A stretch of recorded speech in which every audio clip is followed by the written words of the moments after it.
what's the big idea?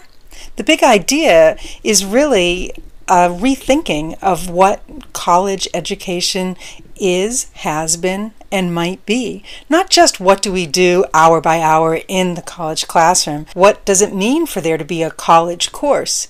If they can take something like the Stanford AI course and have their work graded either automatically or peer grading and have their peers help them through the problem sets, then what is going on? Well, I think these are big questions, and I actually think that we're pretty secure, because I think what we do in a college and in the college classroom is really special and valuable.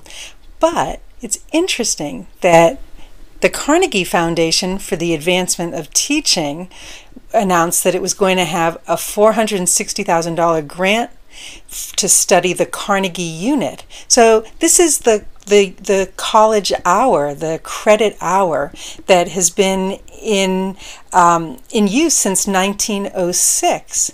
And so they're starting this study to rethink that.